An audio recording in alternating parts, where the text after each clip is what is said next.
I know it's a bit unusual that I would immediately start a review off with showing my face in front of the camera, but there is actually a reason for it. However, if you don't need to know the explanation and you just want to go straight into the review, then you could just go and skip to here. I'll also write it down in the description to make things easier for you. Now, to give you some context, I am recording this in the month of December, and that's usually one of my more busier times, because not only are there more animated features that would be released that I would go and have to go and work on a review, but this is also when I have to go and simultaneously work on other projects, like other videos and stuff like that, to go and actually create on the side, while also considering that the holidays are here. I would have to go and spend more time with my friends and family, rather it be to go celebrate parties, just to have like a bit of bonding time, or just to go and shop around to go and get some gifts and just prepare for the holidays in general. So long story short, this is an extremely busy time for me. So you can imagine that when Disney announced that they would go and release not one, but 2 animated features this December, I was pretty exasperated. Like, I did watch the trailers for these movies and I was pretty discouraged. I'm not gonna lie. Like, I looked at those trailers and I was thinking to myself, oh my god, do I have to go and like take more of my personal time to go and actually work on more reviews on these movies? I mean, honestly, they don't really look that appealing in the first place, so do I have to? And to add on to that, I've already been seeing a handful of comments, not from all of my fans, of course, but from some people, rather it be on social media or in the comment section, where I would actually get people increasingly asking me if I would go and review these streaming movies. Like, am I gonna review this? When is that review gonna come out? And all that kind of stuff. So really, it just felt like a lot of added pressure, and I was honestly considering maybe I could go and just skip those and just focusing on the main videos that I am working on. But then again, I know that it will not be the last that I would go and hear people asking me if I would go and make reviews of them, because no matter how obscure or insignificant these movies would be, there will always be those handful of people that would come at me asking me when am I gonna go and make reviews of those feature films. So I did think about what to do in this situation, and it did put me in a little bit of a tough spot, especially when one of them, Rodrick Rules, is a sequel to the 2021 Diary of a Wimpy Kid, which I actually did do that review when that movie was freshly released on Disney+.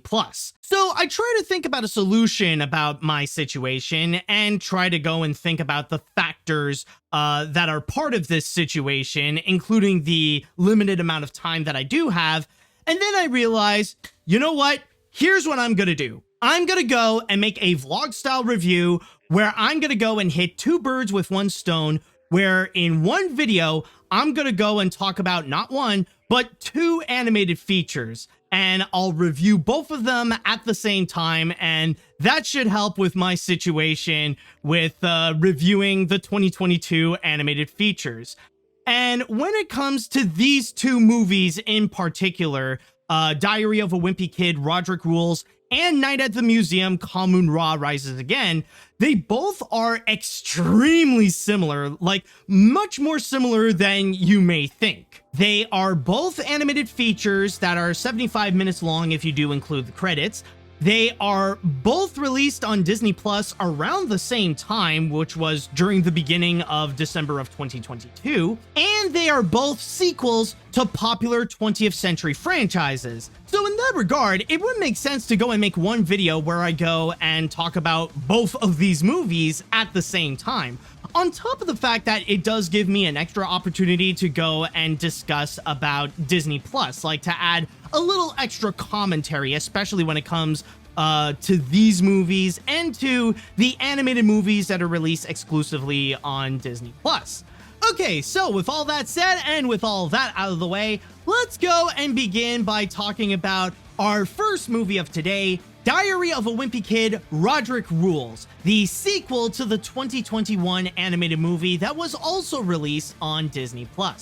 Now, before I get into Rodrick Rules, I just want to go and give out a quick summary of my thoughts on the first animated Diary of a Wimpy Kid movie.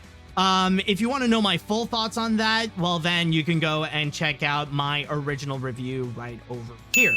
But with that said, though, when it comes to that movie, one thing you do have to keep in mind, that was my first full-on introduction to the Diary of a Wimpy Kid franchise. Before that, I have never read any of the books. I've never seen any of the live-action movies. Like, that one was like my first true experience to what Diary of a Wimpy Kid was all about. And honestly, I thought that animated movie was fine. It was not great. I wouldn't necessarily say that it was good, but I wouldn't say that it was terrible either. You know, it was in the range of somewhere that's like, it's fine, it's okay for what it is. I don't really hate it, but it's nothing that's really noteworthy either. Now, one thing I will give it credit is that I do understand what it was trying to do, and it did give me an idea of why Diary of a Wimpy Kid became such a phenomenon, why it was so beloved by millions upon millions of kids all around the world. And I did appreciate what it was trying to do to go and portray that awkward phase in everyone's childhood where they have to let go of the notion that they are a kid and they have to go and start growing up, that now they have to behave a little bit more like an adult, that they have to be a bit more mature, and, you know, they have to go into middle school and like try to present themselves no longer as like a little child and stuff like that. On that angle, I will say it's actually very interesting, and in some ways it's actually very relatable. Even as like an adult myself, like I've seen myself in those situations. However, I won't say that there are things that are completely admirable. There are like a lot of flaws. Like the animation, well, I do get it. It did have a little bit of charm with the way that they're trying to translate that that classic style that is already established in the books and bringing it onto 3D animation in a stylistic way. Like, I kind of get where it was going. Like, it was obviously low budgeted, but I could tell that the team of animators were doing what they can in order to bring those images to life on the big screen in a similar sense to DreamWorks' Captain Underpants. But also there are the characters that I didn't really like.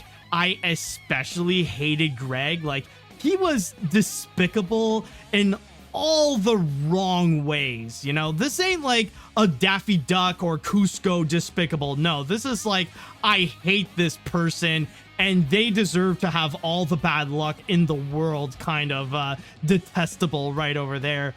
So overall, it is a little bit of a mixed bag, but at the end of the day, it all accumulates to a movie that I would say is okay. Definitely not the best and definitely not the most memorable animated film out there, but I wouldn't say that it's the worst, and I would say that it's not bad either. Not to mention that really its existence is very much harmless, and I can't really complain over what it does offer anyways, especially with the fact that it doesn't take too much time to watch it. It's actually just under an hour, and I don't necessarily have to pay anything for it, considering that it's just available on Disney+. So, I mean, it's there, and really, it's not causing any harm to anyone, so I can't really go and, like, bash it for its problems or anything like that. It's one of those movies that, you know what, it's there, and I will leave it alone because, you know, for what it's trying to do, it's fine. Now, when it comes to Rodrick Rules, on the other hand, I will say that there are a lot of similarities compared to its predecessor. It does share a lot of similar flaws. It does share a lot of the same problems that makes the first Diary of a Wimpy Kid not great, but at the same time, there's not enough of that substance or strengths that help make it okay, that help make it at least passable to go and watch. So I'll just say immediately right now that yeah, this one is definitely subpar compared to the first animated Diary of a Wimpy Kid. Now, to go and quickly summarize what this movie is all about, and keep in mind, by the way, that, again, I am still a newcomer to Diary of a Wimpy Kid. My only experience is with that 2021 movie. I've never read any of the books, and I've never seen any of the live-action movies, so bear with me on this one. But in terms of this movie, the plot is pretty much about the bonding of Rodrick and Greg, or I guess you could say bonding in quotes, because it really highlights the entire brotherhood of those two guys, in which they try to go and help each other out in whatever situations that's going on. And of course, you do get a lot of the Wimpy Kid style hijinks that would ensue, where Greg finds himself in a whole bunch of bad luck, especially now with Rodrick really in the picture, like a lot more prominent than he was in the first movie. In this case, Rodrick now technically has Greg under his wing, and Greg is kind of learning the ways that Rodrick would go and live his life, even though Rodrick is not a great example of a human being in general, which I will get into a little bit later. Now, one thing that I will say right now with that plot line, for me, the biggest thing that doesn't necessarily work is the fact that this is a heavily character-driven movie, considering that it does have a very prominent theme of brotherhood. Of course, it is heavily reliant on the dynamic between Greg and Rodrick. And in this feature, I don't think it worked out whatsoever. I don't think that this dynamic or the characters themselves just don't really work. Because in a way, with this brotherhood movie, you want to see the two like actually get together. Like, you want to see them actually combine forces and ultimately become the Heffley brothers.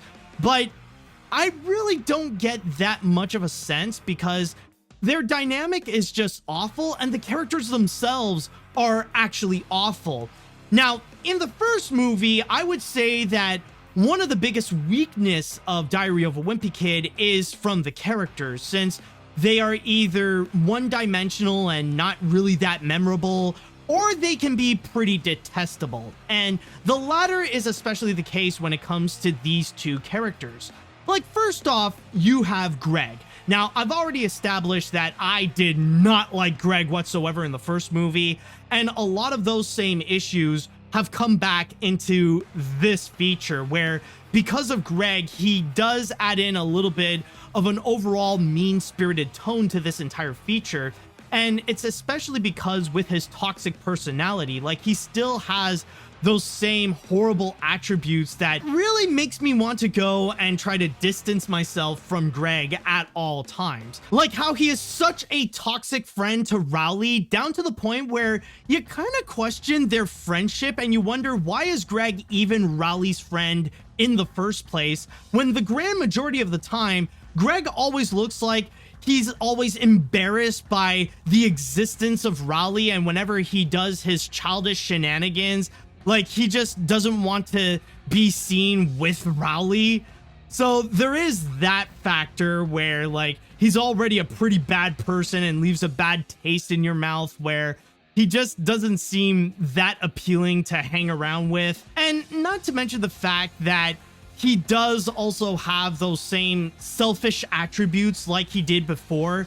Like, when it comes to the brother aspect, you could tell that he doesn't want to go and try to connect with Rodrick because, you know, he wants to be his brother. It's not for, like, family reasons or anything like that. Like, you could tell that it really is more because Greg just wants to have that big brother knowledge. He wants to go and gain that information based on Rodrick's experience so that he himself can go and become cool, so that he could, like, improve his image. The thing is, if Rodrick would just take me under his wing, I could totally surprise him. And that would really change things for us. So, on those factors, already with Greg, he's a character that I just cannot go and connect with. And then you would go and have Rodrick, who's pretty much built to be like as despicable and as like unlikable as possible. Like, this is the lowest common denominator of a human being. In fact, some people could say he's pretty much a satire on the sibling who is always a lazy slob, has literally no sense of responsibilities, and thinks that, oh, the way he'll go through life is that everything will be handed to him on a silver platter and that he will have a career with his rock band. And that's pretty much it. Like, again, he's the ultimate good for nothing person. So already he is built to be despicable, and you got another brother who is massively despicable as is. But there is one thing that I will say about Rodrick. Like, one thing that he has over Greg is that, to Rodrick's credit, he is purposely made to be despicable. Like, he is purposely built to be like a bit of an antagonistic role in a way, like built to be like this douchebaggy, selfish sibling where more often than not wants to go and take advantage of his little brother. So in a way, I could see how that character can actually work. And that's why, honestly, I don't really hate Rodrick that much, because that's pretty much the point of the character. Whereas Greg, on the other hand, his role is that he's supposed to be like the avatar for the viewer. He's supposed to be the one that the viewer or the kids watching this is supposed to relate to the most. Like, compared to Greg, he's supposed to be the good one, the straight man, the reasonable one, the one that has the higher moral values and has a higher sense of responsibility. But the fact that Greg has been established as this massively toxic human being, like, it really just doesn't work. So you're just left with two horrible people trying to connect, and it ultimately leaves the movie with just nothing to root for. I don't want to see these two characters succeed, because again, they deserve all the bad luck in the world, because they really do offer nothing positive to the world around them, because of how selfish, because of how despicable and how mean-spirited that they can be. And I'll even add on to that, where there are times that, I kid you not, it actually feels like Rodrick is more of the reasonable one than Greg, where even Rodrick, like, as much of a slob as he can be, he actually sounds like he makes more sense than Greg and has like higher moral standards than Greg. Yeah, I'm in Riley's magic act. I'm his assistant. Hey, do you think you can get me out of this?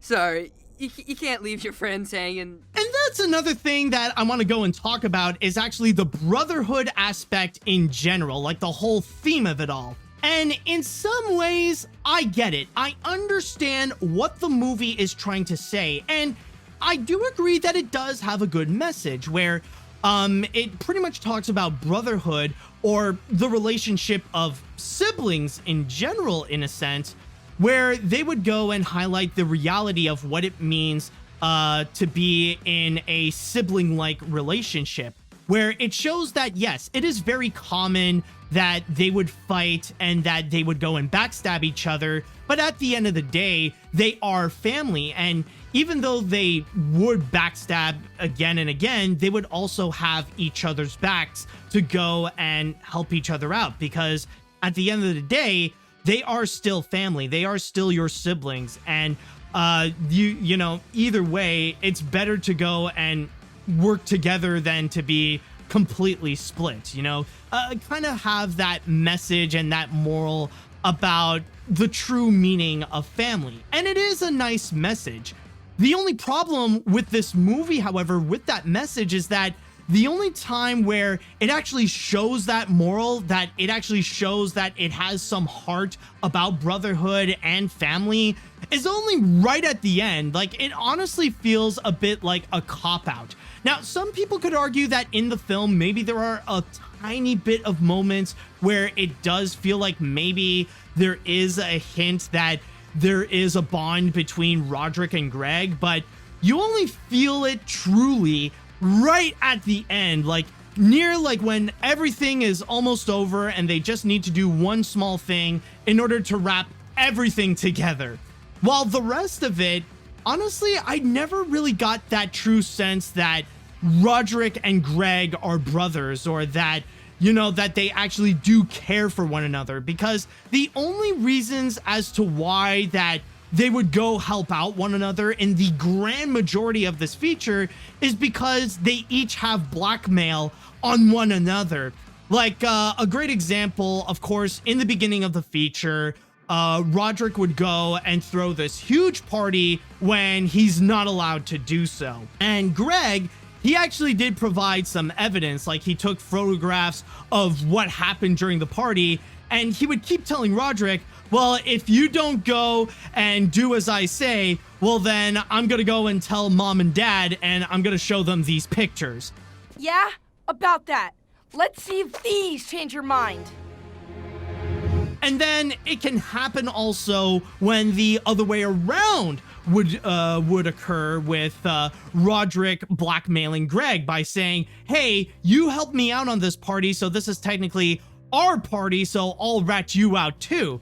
And I won't spoil too much as to what happened, but there's also other events that Greg just felt completely embarrassed about, and Rodrick would simultaneously use that as blackmail onto Greg.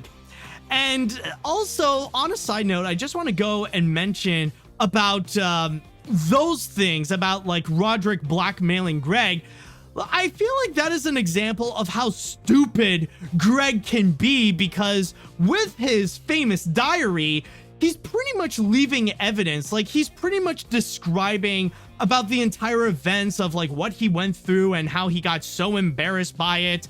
And from there, Greg would go and like he would take pictures on his phones of the drawings of those events that occur and threaten Greg to say, well, I'm gonna make the stuff in your diary public by showing it off to my friends and stuff like that. Which honestly, I just find it to be so ridiculous that even though that's supposed to be like private and it's supposed to be very secret that only Greg himself would know, like in that regards, it kind of makes me wonder, like, why even write it down on your diary? Why even like draw some of the events that would occur? You're kind of leaving evidence towards it. Like, honestly, it made me feel like there is a fine line where, like, honestly, it is Greg's own fault by that point. Like, if anything bad would happen because of those events that occurred, then honestly, that would be all on Greg on this. Like, it's actually one of the few moments where I would actually side with Rodrick on this. Now, honestly, throughout the entire feature, I sided with no one, but it's just an example as to how I ended up siding more with Rodrick, more so than I would with Greg. That's private. Well, it's about to be public. Now, with that said, I want to go and flip this around a little bit, and I want to talk about something positive about the feature, because not everything about this movie is mean-spirited or is terrible or badly made or anything like that. Like, one thing that I actually do appreciate and that I do think that it's fine is the voice acting.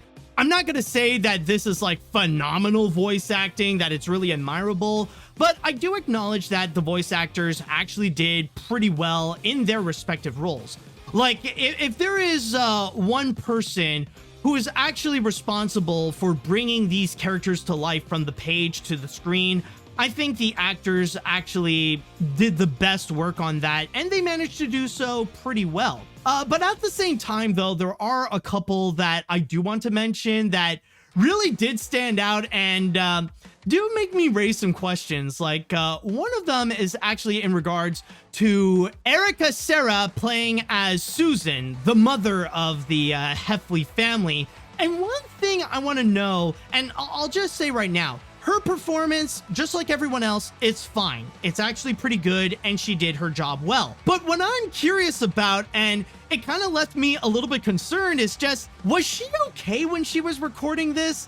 Like, was she fine when she was recording all her lines for this movie? Because I don't know about you, but honestly, she sounded sick when she was playing the mother. And no, it has nothing to do with the movie. I mean, the mother technically was perfectly fine throughout this whole feature. But the reason why I asked this is because her voice kept on cracking very frequently. Like, it really was going up and down, more so than Greg. Play some video games together. Throw a ball in the backyard. Why wouldn't it be a good idea? You're the older brother. What kind of example are you setting for Greg? And I can understand Greg's reason why his voice would keep on cracking, because it was obvious that the voice actor who played Greg, Brady Noon, he was obviously going through puberty. And you know, like when you listen to Greg when he was talking, especially when compared to the first animated Diary of a Wimpy Kid, it shows that Brady is becoming a teenager, or he was when he was recording those lines. If he doesn't know, he's gonna figure it out. I mean, he's been sniffing around the house ever since he got back. He's gonna find something. But when you listen to Erica as Susan, you can hear that she has the same kind of raspiness when you would get sick. Like, I don't know what happened when she was recording her lines. Maybe she had like some kind of cold, or maybe she had COVID or something like that. I don't know.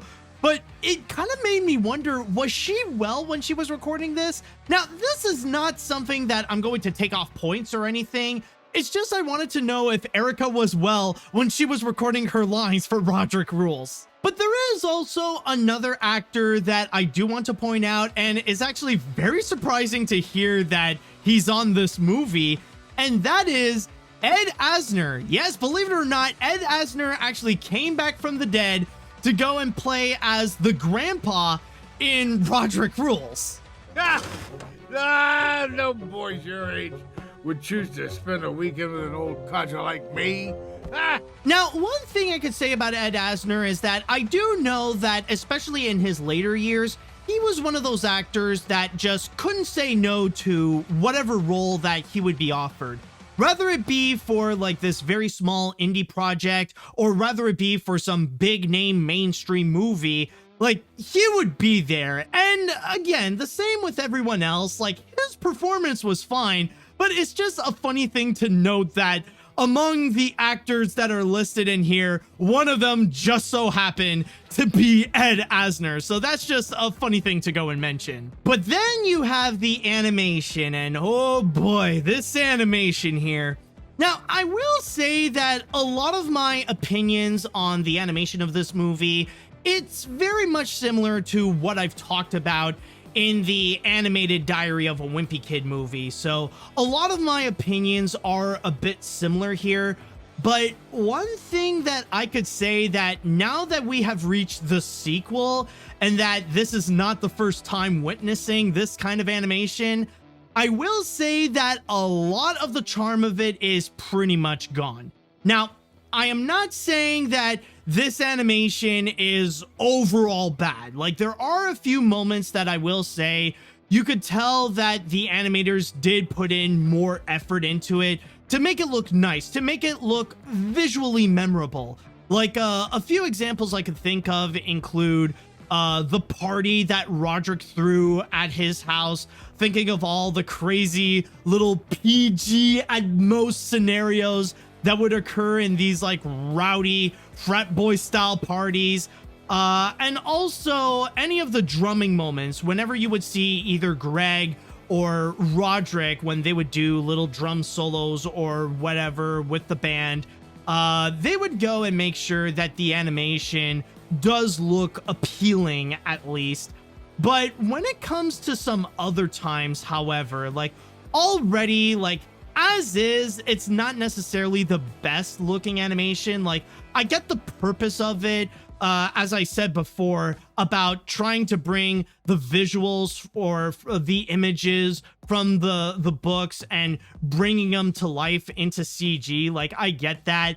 But I will say, like, even the designs actually do look a little bit weird, especially in a 3D environment, because there are two types of designs that the characters would have. Like, they all vary differently, but there are two main types. Like, one, you got like the lollipop shaped round heads where they got the mouths that have like sonic physics, where oftentimes it feels like they don't know if they should be on the left side of the head or in the right side, and often you would see it like switch around constantly. And then there are also the Simpsons extras, where they all look like a bunch of weird Simpsons extras with their big nose and their protruding overbite. So, like, there are already those factors that kind of make the animation look a little bit weird, but also I do want to mention that there are times when the animation, I would say, it looks unfinished. Like, you know, when you would go and create animation, or specifically when you would go and produce computer animation, there are those 3D storyboards where you would go and place the characters and you would give them like basic movements in order to go and actually provide like the cinematography of what the movie is going to look like before you actually go and fully produce the animation. I feel like this movie pretty much took those parts and they would go and render that entirely and put that in the final feature, because I'm honestly gonna say that this movie really does look cheap. And I know that using cheap as a way to describe the quality of a feature, or especially an animation, it is pretty cringy. I understand that, but I do mean that literally, where the budget and the resources that the team making this movie had is very, very minimal. Like, it really is noticeable. And I'm just gonna say right now that I don't blame the team itself for the quality of the animation. Like, they're working with the most that they had, and what they had was really not that much. Like, I mostly blame Disney for the amount of time and resources that was given to them, in which it resulted in a picture that ends up looking like this, where the animation, like, it's debatable if it's even like decent looking for TV animation, if you get what I mean. Like, if this would even look good for a TV show, even that, it's like, it's a little bit iffy. Oh, Mom's right, Greg. It's been way too long since we paid Grandpa a visit. This is gonna be great. But I will say, funny enough, that what I find to be the most visually impressive is actually the 2D moments. Whenever you would see Greg and his like little diary visuals just coming to life, for some reason, even though that they are much more minimal than they are with the CG animation, I find that they are a lot more dynamic. They are a lot more lively in there, and that they actually provide a fun example that less is more. And I kind of wish that there are more moments like that, or crazy enough, like, just make the entire movie look like that, you know, like literally bring those visuals from the novels, from the books, and just bring that to life. That honestly would feel a lot more fun, and it would really open up to all the creative opportunities that the animators would go and have. I wasn't exactly in a hurry to set the record straight, though, because the new version of the story made me look pretty sick.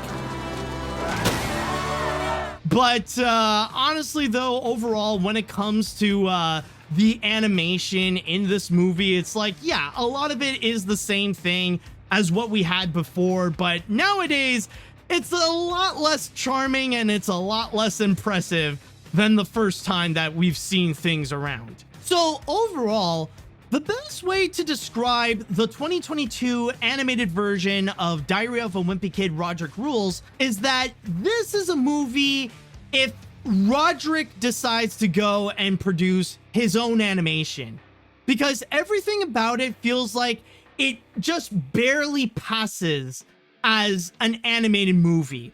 Like the story barely passes as a story. The animation barely passes as animation. The characters barely passes as characters. Where it's like the minimum amount of effort was actually built to go and craft this movie for the purpose of having a cartoon version of Rodrick Rules. And even at that, not everything would actually go and pass. There are several elements where it just doesn't work, especially when it comes to the characters who are supposed to be the core of the feature, especially with the theme of brotherhood. That just falls into pieces, and it kind of makes this movie overall a bit worthless. Now, I'm not going to go and completely say that this is the worst animated feature that I have seen this year, but still though, I just felt like this is an extremely unnecessary movie, especially with how the main purpose of its feature, of what it's trying to say, it just doesn't really work out. Honestly, I feel like the only people who would really go and enjoy this are those that actually love the 2021 animated Diary of a Wimpy Kid movie. Like, if you want more of that, well then, that's basically what you are getting here. You're getting more of the animated Wimpy Kid, and now telling the story of Rodrick Rules. But other than that, though, I just really don't see the point of this movie's existence, especially with the fact that we've already gotten several other versions of this story before. And I'm not just talking about the book, like the original book that it is based on in the first place, but I'm also referring to the live action movie. Like, we already got a film adaptation, so what's the point of having another film adaptation now that this one is animated? I just really do not see the purpose of this one existing. Like, do we really need this movie? At least in my opinion, I just don't think so. As for my rating on this, I was honestly contemplating either a 4 out of 10 or a 5 out of 10 on this one. And I mean, like, I was weighing in on the factors that are a little bit positive or the things that it did okay, and with all the flaws and stuff like that. Like, I do consider this subpar to the first animated Diary of a Wimpy Kid movie.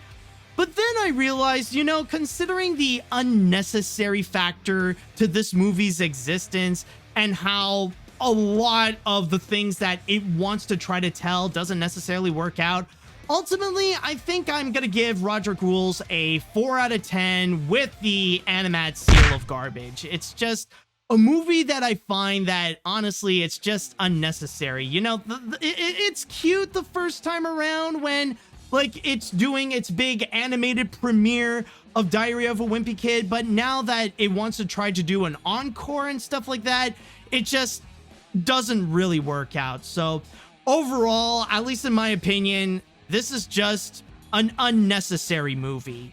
Okay, so now that we got that out of the way, let's move on to our next movie, which is Night at the Museum: Kahmunrah Rises Again. And before I go and talk about this movie, I just want to go and state that I'm honestly a fan of the first movie. I remember when it came out back in the mid-2000s and I was getting into my teen years, I actually enjoyed this picture because it was just a fun-filled comedy. I wouldn't say like it's a phenomenal feature film or anything like that, but it's just something to go and enjoy the novelty of what it is offering. And in this case, it's watching a museum and all of its exhibits coming to life, featuring this recognizable all-star cast with Ben Stiller, Robin Williams, Owen Wilson, and several others. You know, seeing like historical figures coming to life and going on this crazy adventure inside this museum. And not only does it have plenty of funny moments and a lot of memorable quotes that even to this day, me and my family would actually go and say, like, especially with the Easter Island head, like if ever we would want gum, we would ask, like, I want gum dum dum. But also I do appreciate that it does have this nice little message about learning about your history, to go and learn about history so that you can get familiar with the exhibits that are in your local museum, to go and appreciate what has happened throughout our history and how those elements have shaped up the world that we know it today. So definitely a nice picture there. Now, I will say that I'm not really a huge fan of the second or the third one. I don't really have that much memories about them anyways, but I would say that yes, I am a fan of the first movie. So when it was time for this feature to show up with Kahmunrah Rises Again, I'm not gonna lie, it did not leave a good first impression on me. Like, I was mostly looking at that trailer with disgust, and I was seeing all the things that they're trying to do and how they're adapting the elements of Night at the Museum onto animation. And it was one of those features that, again, I look at it and I'm going like, ugh, do I have to watch it? Does this have to exist? Is this really all necessary? And oh God, look at the way they really messed up a lot of the recognizable actors. And now, like, they're in these weird cartoon forms. It's just all uncomfortable. So I will be honest, I came in with some pretty low expectations, maybe a bit more than I would with Rodrick Rules, but still, I decided to go and like set that aside and actually go and watch the movie myself and see how things would go and see if hopefully it would go and surprise me, or if it really is as cringy as I thought it would be. And I will say right now, yes, there are definitely a whole lot about this that were as bad as I expected. Like, number one, I think it's safe to say that the writing is possibly the weakest point of this picture, especially when it has like this very easily predictable story where you got this protagonist who really lacks confidence, that he doesn't have the strength to go and ask a girl that he likes out or to join the school band or whatever. So he would go and take this night guard job to go and boost up his confidence. And it just so happens that the lead protagonist is also the son of Larry, who is the main character of these Night at the Museum movies. And then, of course, like all the Night at the Museum hijinks ensue, where a lot of the familiar characters do actually come to life, including the return of Kahmunrah from the second movie, where he wants to go and take over the world. So it pretty much becomes this action-packed chase movie to go and stop Kahmunrah from achieving his mission of global domination and all that kind of stuff. So, oh, he'll be fine. You heard the man. What could go wrong? Already from there, it's an easily predictable movie. You could tell what the outcomes are going to be with this entire picture, with what's going to happen with the main character, whom, by the way, is called Nick here, and all that kind of stuff. So really, the story is already a flop right there. That's not the thing that would make it engaging, that is for sure. And then there's also the dialogue, I would say, is also cringe. Now, I will state right now that not everything is terrible when it comes to the dialogue or with the writing. I will give it that there are a few instances where it did catch me off guard with a few funny jokes, a lot of which are similar to the same style as the Night at the Museum movies, where they are more historical jokes. Fire burn. I know the feeling. So I would lie if I say that there never was a moment that was actually funny in this movie, but at the same time, when it falls flat, when it doesn't work, it really doesn't work. And that happens a good amount of times here. I would say it flops more than it does succeed when it comes to the dialogue and when it comes to humor. And there's just a lot of times where I could see where there could be a joke that would work, but it's just the writing of it is just awful. Like the way that the characters are written or what they would go and try to write for them. Sometimes they would just go and put in way too much dialogue than it should, like to the point where it ends up spoiling the joke. Or they would, or maybe it's just they would let the actor improvise a bit too much. But either way, there was a lot more talking than there actually was funny things happening in this picture. Out of my way, you lame ducks! Later, alligator! Too slow, cheetah! Not today, Mufasa! Nothing clever to say for a moose! Another thing that I will say is actually really cringy about this movie is when you think about this as a Night at the Museum movie. Now, I've already said this, but when you go and think about this as an animated adaptation of the 2006 live action movie, it just feels really subpar in every way, especially with these designs, with how they would go and try to adapt the elements that have been established from the live action movies. Like, honestly, they just look terrible. Like, especially when you think about, like, oh, this is supposed to be Ben Stiller. This is supposed to be Ricky Gervais. This is supposed to be Owen Wilson. This is supposed to be Robin Williams.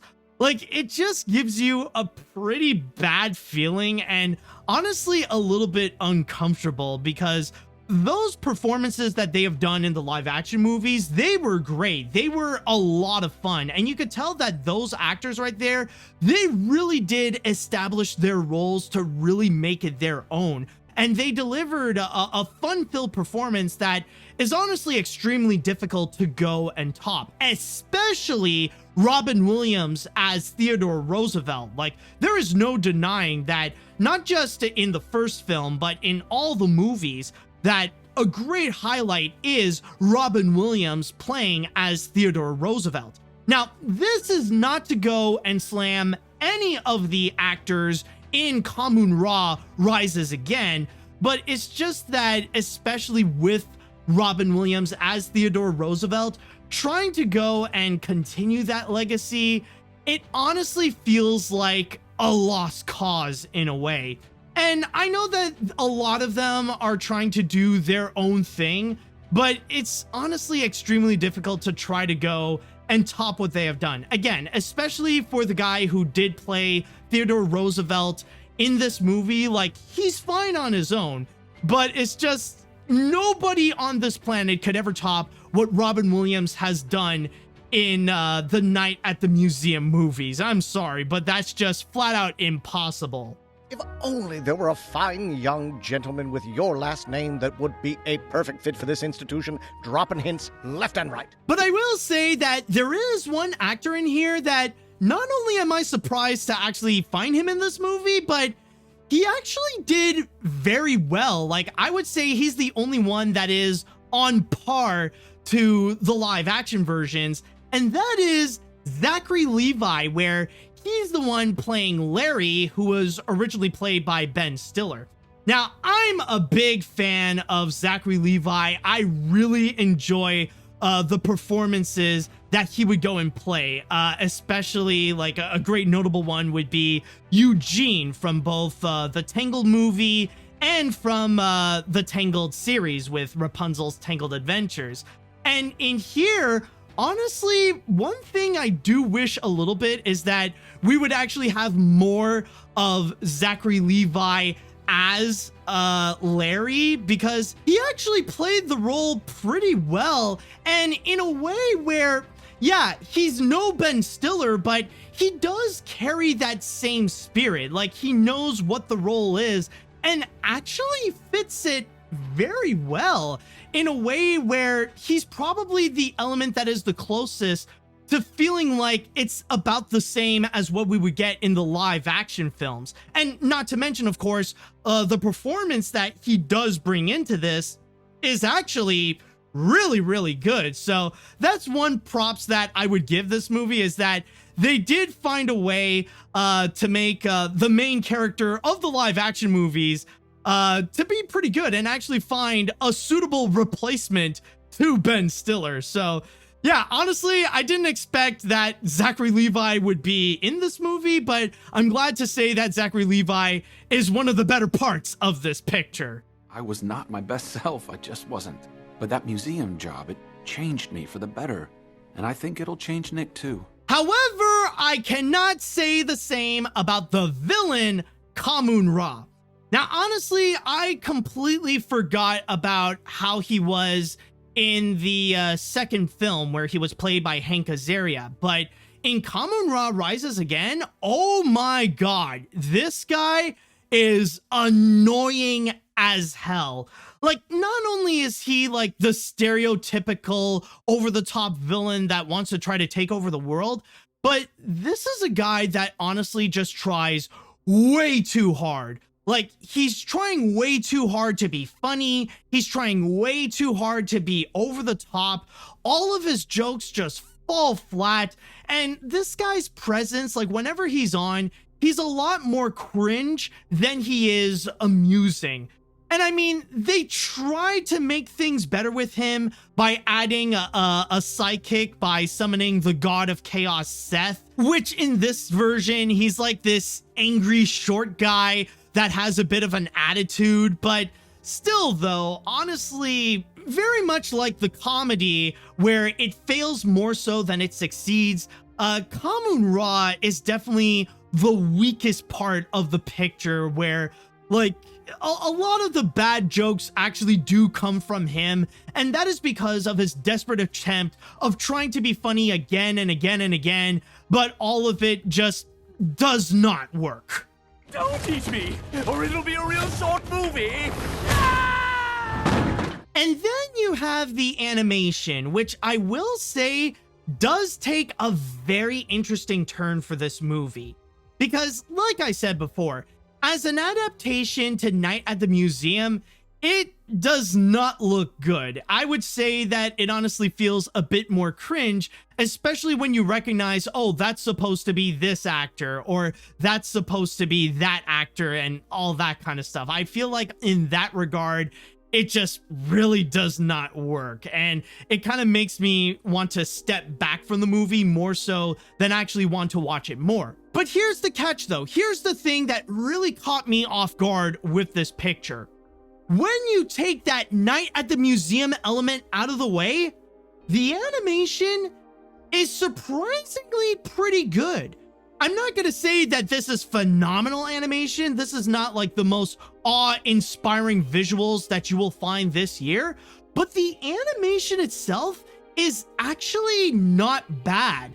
Like, the characters are a lot more dynamic, they're a lot more lively in their movements, and especially with the whole Night at the Museum theme, it really does take advantage with the creativity and to play up with all the different characters and to really let their personalities very much stand out, rather it be with not just Larry and Nick, but also with Theodore Roosevelt, with Sacagawea, with the caveman Law, which by the way is also played by Zachary Levi, with Genghis Khan. And then you would also have Joan of Arc, who's like a new addition to this, and also Rexy is actually CG, and actually some good looking CG at that. I wouldn't necessarily say this is like amazing animation overall, but if this were like television animation, if this were like a Night at the Museum animated series, this would actually look really solid. Like, this is some well-built Flash or digital 2D animation.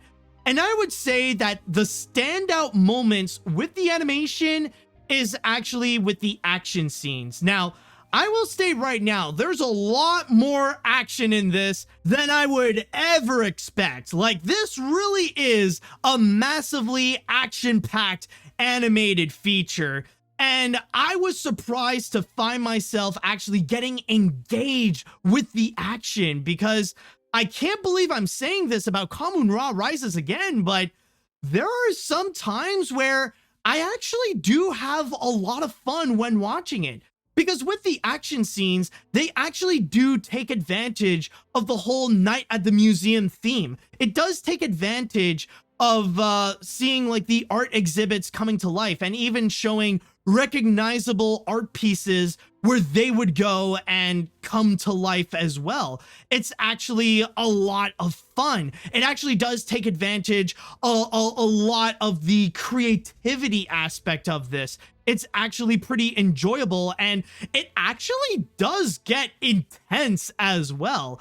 Like, it really does put these characters into massively life-threatening situations and really make the scope feel big, because like, they do portray like this is all like the fate of the world is in the hands of Nick and his ragtag team of art exhibits or museum exhibits coming to life, but it actually is effective, and it actually feels believable where the world is at stake. So honestly, that's the part where I find to be very surprising. And again, when you do take away the elements of Night at the Museum, it's actually pretty fun. It's actually pretty engaging, and it's actually pretty cool to see like all these different art exhibits and like these recognizable art and museum pieces and historical pieces all suddenly coming to life,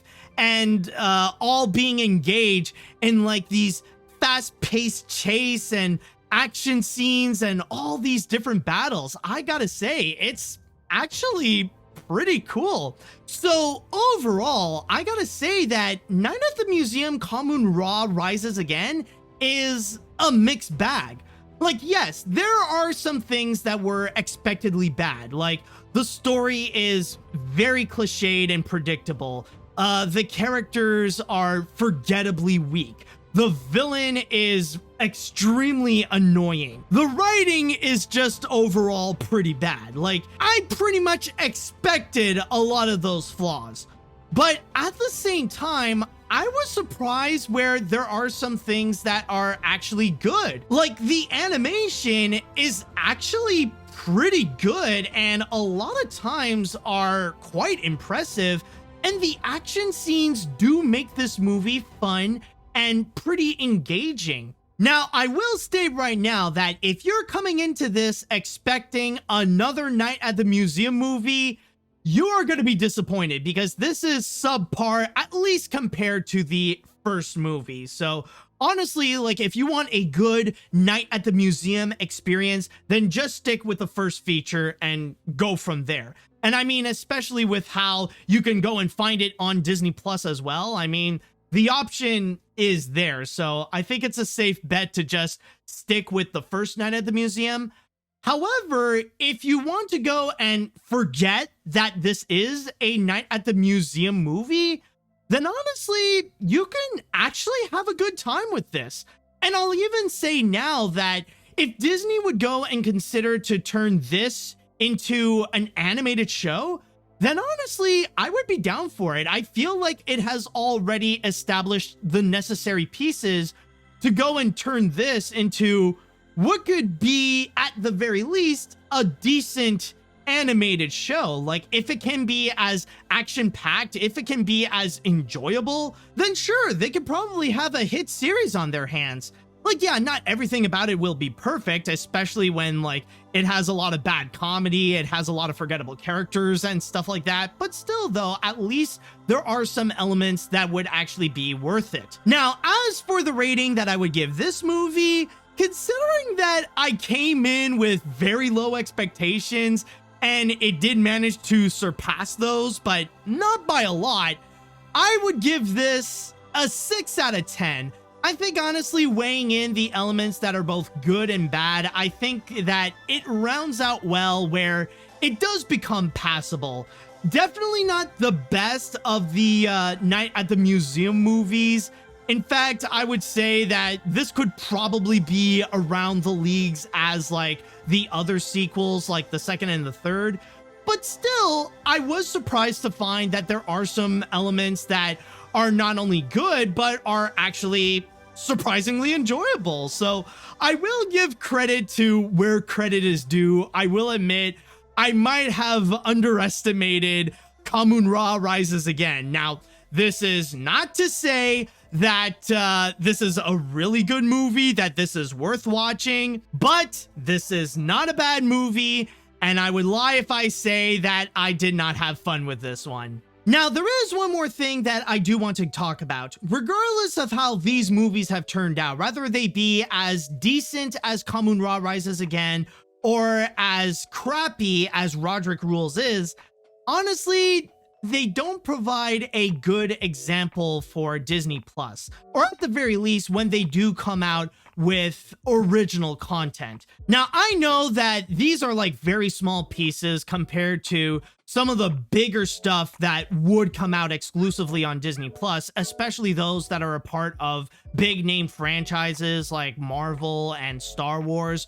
But still though, when it comes to original animated features, I feel like Disney Plus is extremely lacking, or they just don't really care, and that they would only put in minimal effort to go and provide original content, rather it be with Rodrick Rules or Kahmunrah Rises Again, or I'd even throw in the Ice Age Adventures of Buck Wild, considering that that movie is kind of like on the same leagues as the other two, and its existence kind of has the same purpose as them. Now, I know that some people might go and bring up the Pixar movies that arrived exclusively on Disney Plus, like Soul, Luca, and Turning Red, but I would argue that those ones don't necessarily count, considering that they were originally meant to appear on the big screen.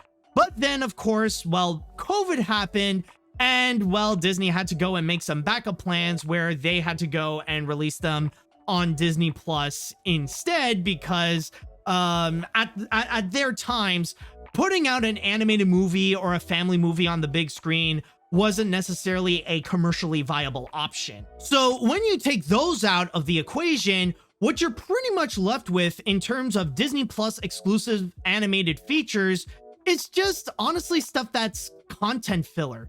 Yeah, maybe they're not the worst animated features out there, but you could tell that Disney does not put in as much effort onto those features than some of their other exclusive Disney Plus works, such as the Star Wars or Lucasfilm projects, such as the ones that we've recently got, like with Andor or Willow, or even with the Marvel stuff, like with She-Hulk. And I would even throw in the live action movies that are exclusive to Disney Plus, like Hocus Pocus 2 or Disenchanted. I mean, say what you will about those features, but at least those ones look like they actually have a solid quality where they could actually be released on the big screen, and it would be reasonable as to how, because it does have that theatrical quality. But with these ones, it feels like Disney put in as much time and resources onto those films, like with Rodrick Rules and Kahmunrah Rises Again,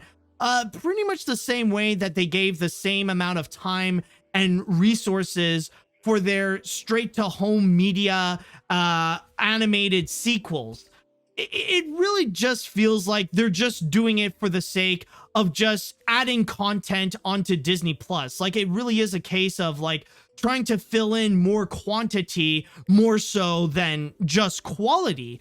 And that is honestly concerning, because it feels like there wouldn't be much value when Disney would actually go and put out an animated movie that would be exclusively on Disney Plus. And not to mention that it would mess up with the Disney brand, because Disney has a long-standing reputation as being one of the best in animation, especially with their two big-name studios, Walt Disney Animation Studios and Pixar, and I feel like that kind of quality should be maintained onto Disney Plus, especially when there are some very solid Disney Plus exclusive animated content in there, especially with the animated shorts like Baymax or Zootopia Plus or Doug Days, for example. Like, you know, Disney can, but it feels like the reason why Disney doesn't give as much quality or as much attention to those movies is because they were merely adopted to Disney because of the Fox acquisition. They're nothing more but 20th century properties, and it shows that Disney doesn't necessarily care about them. Like, to Disney, they're just a reason to have extra content to give a little boost in the ratings and maybe even in the subscription for the sake of having little nostalgia points. Like, that's all it is. And if they're going to put that quality onto those features, then really, is there a point to go and actually discuss about them, to really go and give them attention? And that's partly why I decided I'm going to go and do a vlog review of those movies instead of actually doing full-on scripted reviews like I would actually do. Because if Disney is not going to put in the effort to go and fully build a good quality animated feature with them, then what's the point for me to go and actually give the same treatment to those films as I would with any other animated feature? Like, honestly, if they're going to go in and put in that kind of quality, then honestly, I would be fine if they would go and do them as an animated show. Like I said before, I feel like Kahmunrah Rises Again is a good template to go and actually build a Night at the Museum animated series. And if they would do that with that quality, then I would be fine with it. And even with Diary of a Wimpy Kid, I feel the same way. Honestly, with that quality, it would be fine if they would go and adapt every book into an episode of a TV show. And if they would go and do that, you know, I think it would actually work out. But the fact that they would go and make these into animated features and try to portray them as animated feature, it gives them far less value than what they actually are. And I'm a little bit worried that Disney might still go and try to continue to portray them as animated movies, or at least in the case of Diary of a Wimpy Kid, because I did do a bit of research and apparently it is confirmed by Jeff Kinney himself that there is indeed gonna be a third movie where they are gonna turn The Last Straw into an animated movie, and that they might go full on Land Before Time on this and just make a string of low budgeted animated features with every book, and they'll go and release that every year and kind of make that a bit of a tradition. I will say, yeah, The Last Straw is in the works, and we hope to, I'm hoping to do lots and lots of these over time. Yeah, definitely. And I feel like at that point, if Disney is just going to continue trying to go and deliver subpar animated features onto Disney Plus, then there would have to be a line that for me, I would have to go and draw and just not even give them attention, because Disney would barely go and give them the attention they deserve in order to be true animated features. Because if they're going to give little time, little money, little resources, and little marketing to them, then is it honestly something that is worth my attention to, and to give it a full-on review as much as I would as to something that would be released on the big screen? Then honestly, I don't think so. And this is just my opinion on all this, but I feel like after what I have seen with Rodrick Rules and Kahmunrah Rises Again, Disney needs to do better in terms of crafting animated features onto their streaming platform, especially nowadays when the standards of animated feature quality has really been pretty high for streaming, especially because of Netflix. Yes, I know Netflix would be guilty as well of putting out some pretty subpar animated features themselves, but when they are good, they can be absolutely amazing. Like, there are some wonderful examples of streaming exclusive animated features that Netflix put out. Like, they're not meant for the big screen. They were just meant to be on streaming, and they still come out as wonderful and some of the best animated features of their year, like Klaus, for example, or The Willoughbys, or even very recently with Guillermo del Toro's Pinocchio, like all of which are just wonderful animated films. And like the biggest criticism towards them is the fact that, you know, I kind of wish that I would watch them on the big screen instead of just at home on whatever television or whatever screen that I would be looking at, because they look like experiences that would be enhanced by watching it in a cinema. But with Disney, however, if they're just going to go and put out stuff like this, especially for their 20th century properties, then honestly, like I asked before, are they really worth the attention to actually go and talk about? And for me, I don't know, man. I mean, like, sure, some of them don't turn out to be that bad. Rather it be like the first animated Diary of a Wimpy Kid movie, or even Kahmunrah Rises Again. But still, though, I just feel like, considering that it is Disney, they really should do better with their Disney Plus exclusive animated features, even if they are 20th century properties. And that should do it for this double feature review. I would like to go and say thank you all for taking the time to listen to my ramblings of a couple of what's gonna be obscure Disney Plus animated movies. No, but I really do appreciate the time that you have spent listening to me talk about these movies. And also, don't forget to subscribe for more animated madness that are going to be coming up. And with all that said and done, well, until next time, folks, see you later, dudes.